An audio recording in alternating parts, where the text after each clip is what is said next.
It's been 2 weeks since the storm. Life is back to mostly normal again. What's weird is we haven't had any rain since then, and the ground is starting to get really hard. I'm having to pound in my stakes, showing me that we're kind of going back into another drought. Of course, I'm talking about when I'm moving these temporary fences. These little short stakes should push in with your foot. And so that's starting to go in. If I really bounce on it, it'll go in, mostly. But I'm having to take the sledge and knock it in. Up here next to the driveway, that's kind of normal because the ground is really hard up there. It only takes a few days past the rain to be hard up there. But down here, it should usually go in pretty easy. This one's broken. It only has one stake on it, so it'll probably go a little easier. I'm still having to bounce on it, and I'm bending that little foot piece.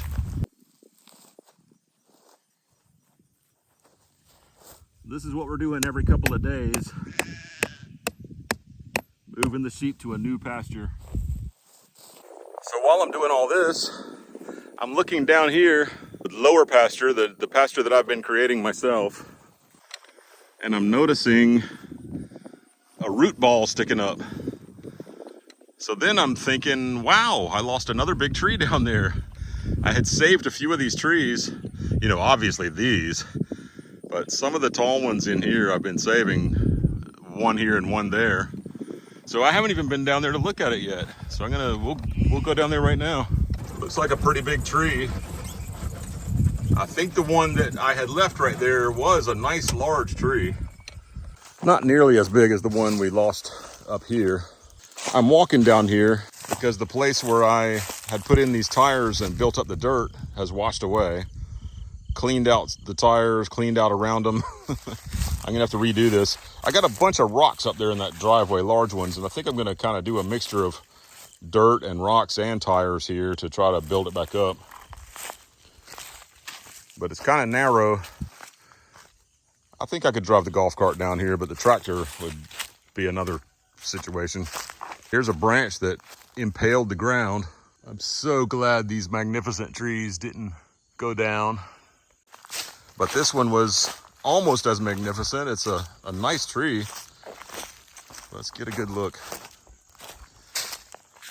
Wow, and it's well rooted too. I'm really shocked. That hole is 2 feet deep.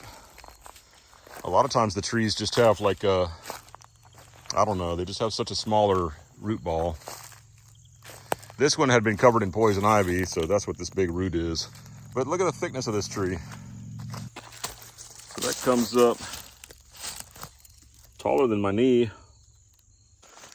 If that huge tree that we lost up at the top of the hill isn't enough to fill up the woodshed, then this tree should help fill it all the way up. This is an oak tree. It's going to be really good firewood.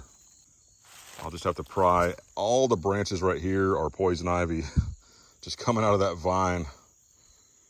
So I'll have to pry all that off of it.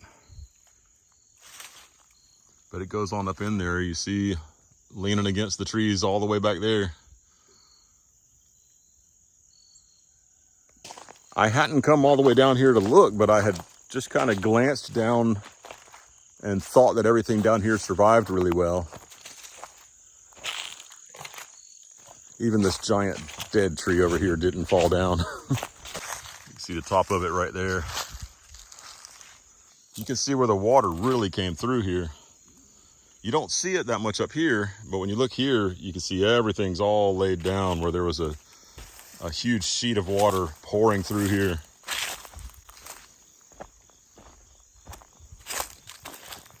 I see the plants laying down all the way through here, just where a rush of water was headed for the pond. And in the hurricane video, we saw how the pond looked like a river rapids coming out the other end. I'm so glad to see this really tall tree. And this one over here, I'm glad to see it. It does look like it's leaning kind of funny. I hope that it didn't get damaged.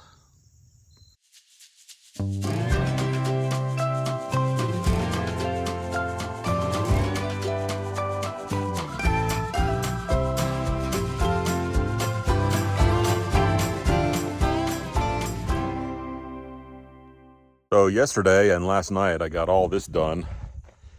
I put in bottom framing board and then some flashing so that the water would come out. And then these top framing boards to frame around this triangle. And now I'm putting in siding. I put in the first piece of siding last night in the dark. And that's when I saw a faint red color in the sky and said, that might be Aurora Borealis again. So I got all those great pictures that were in my last video.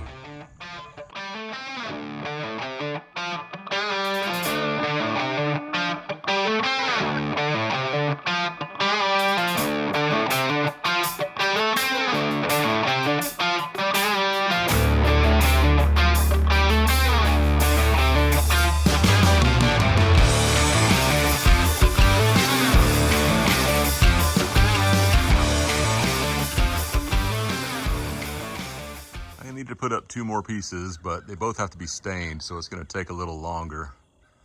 So I'm up here on the ladder. I just put this piece in place and I put 1 screw in it. I'm about to put another screw into it. It's fun being up high for some people. Some people really don't like it. I've enjoyed rock climbing for many, many years, and so, which you've seen a little bit of rock climbing in the videos. So sometimes it's fun to be up in the air.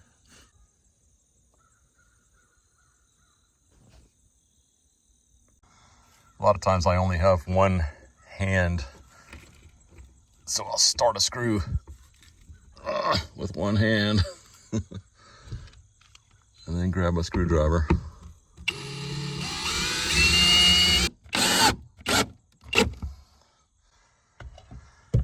I put my screws in the top so that the overlap hides the screw, and then I'm shooting some brads in, I don't know if you can see, yeah. So I'm shooting some brads to hold the bottom. Sometimes people just screw the top and that's it. In a lot of situations, that's fine. I brought the electrical box with me, so I'm gonna go ahead and put that on. These wire nuts, they won't fit through the hole. I'm trying to shove that wire through that hole. I'll bring the light fixture up here in a minute. Just putting these wire nuts back on. Glad to tell you that helicopters are still flying. Not as many, but still flying back and forth. This is military. Both these helicopters are flying east, coming out of Asheville. I guess they're going to Charlotte. But most of the helicopter traffic has been coming from the Hickory Airport, at least in the beginning of the hurricane. So we really didn't see any of that helicopter traffic. I think everything we've seen is probably coming from Charlotte. They said they had 50 private helicopters in the Hickory area flying flights back and forth to Western North Carolina at the beginning, the first few days of the storm. So most of that traffic would have been flying from about 20, 30 minutes north over to Asheville. And so those helicopters, we wouldn't have even heard those helicopters. They'd be far enough away. So it's dark. I'm gathering some tools. We just had a lot of people over. We all got together and had a little get together this evening. So we're out here at the picnic shelter. Looks nice at night. So as everybody was just going home, Cindy went down to the field checking on the sheep, and we have a lamb. And then Cindy was telling me, hey, a lamb was born. So I needed to come out here and set up fencing. So we put up all this fence and brought Favia and her baby, which has now been named Grace, into the stall. So she's gonna spend the night here with her baby, keeping her away from the other sheep so that they don't have any conflicts or problems. We hope she might have another lamb, but I don't think she will. I think some time has gone by. This lamb is really dry, where she's been cleaning it off, getting it all fluffed up.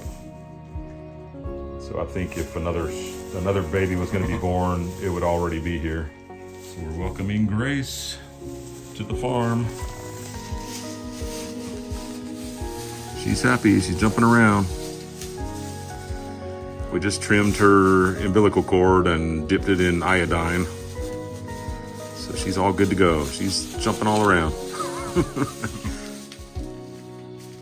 Good job, Fabia. That baby's already nursing.